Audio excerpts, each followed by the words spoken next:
आणि अनेक प्रश्न असतात. म्हणजे सकाळी उठण्यापासून पोटाची खळगी भरण्यापासून ते संध्याकाळी झोपण्यापर्यंत तर अनेक याचना बघून हे मुलं किंवा आम्ही तिथं जगलोय. त्यामुळे प्रामुख्याने यांचे प्रश्न असतात गटार, पाणी, आरोग्याची समस्या आणि वाहतुकीची व्यवस्था नसती, मुलांना सायकलवर जावं लागतं. अनेक अडचणी घेत हे मुलं किंवा त्या भागातले नागरिक जगत असतात. त्यामुळे पुढच्या काळामध्ये मी ह्या प्रश्नाशी म्हणजे एकरूप झालोय. माझा जन्म त्या भागात झाला असल्यामुळे प्रामुख्याने ह्या प्रश्नांची माझी आपुलकी आहे किंवा ह्या प्रश्नांचं मी उत्तर शोधू शकतो मी, कारण त्यांच्यामध्ये राहतोय.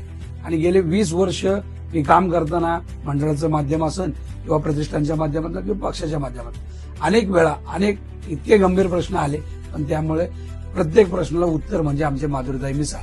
त्या भागामध्ये अनेक वेळा काम करताना त्या आमच्या माता भगिनी असल्यासारखे प्रत्येक प्रश्नाला एक मुलगा जसा आईकडे ओरडतो की बाबा ह्या प्रश्नाचं उत्तर काय, तर त्या आमच्या माधुरीताई नेहमी त्या आमच्या पाठीशी खंबीरपणे असतात.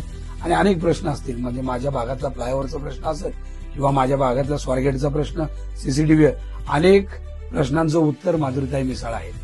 आणि गेले ह्या भागामध्ये काम करत असताना झोपडपट्टींचे याचना आम्ही जवळनं पाहिलेले.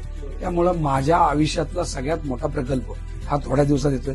माधुरीताई यांनी याच्यावर फारच म्हणजे देवेंद्रजी फडणवीस असतील आणि पुण्यातले आयुक्त असतील कुणाल कुमार यांच्याबरोबर पाठपुरावा करून गुलटेकडीचा एक आगळा वेगळा SRA प्रकल्प आता 6,000 कोटीचा प्रकल्प येऊन थापलेला आहे. मध्यंतरी थोड्या दिवसापूर्वी याबद्दल जाहिराती आल्या वर्तमानपत्रामध्ये. तर त्या जाहिरातीमध्ये प्रामुख्याने म्हणजे संपूर्ण महाराष्ट्रात बिल्डर विहिरीत झोपडपट्टी ही आम्ही केली, म्हणजे आम्ही करतोय. त्यामुळे माधुरीताई मिसाळ असं एकदम आत्मीयतेने हे प्रश्न हाताळले त्यांनी. आणि त्यांनी सांगितलं की पुढच्या काळात तुम्ही बघत असाल SRAची पुनर्वसन योजना फक्त कागदावर असतात. तर आम्ही देवेंद्रजींना हे सांगितलं, पटवून दिलं की बाबा बिल्डर नसल्यामुळे अनेक लोक बिल्डरांचा आमिष दाखवतात, गुंड लोक वाढतात, व्यसनाधीन वाढतं, फॉर्म भरण्याच्या नावात बरेच कामाच्या बाबतीत कामाचा दर्जा कमी होतो. ह्याच्यावर बसून एक सोल्युशन काय काढलं की बाबा वस्ती भागातल्याच लोकांनी पुढे येऊन, ज्यांची सहमती असेल अशा लोकांनी पुढे येऊन बिल्डर न करता शासनाने पाठपुरावा करून हे स्कीम कर. तर 6,000 कोटी रुपये आलेत आता.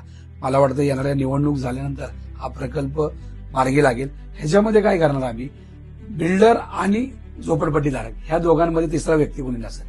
बिल्डर ह्याच्यामधनं मुक्त, बिल्डर मुक्त पहिला प्रकल्प असेल हा पुण्यातला. त्यामध्ये थेट नागरिक, लाभार्थी आणि शासन. तर शासन हे दोघं मिळून हा प्रकल्प फार मोठा आमचा 14 एकरमध्ये हा प्रकल्प होणार आहे. आणि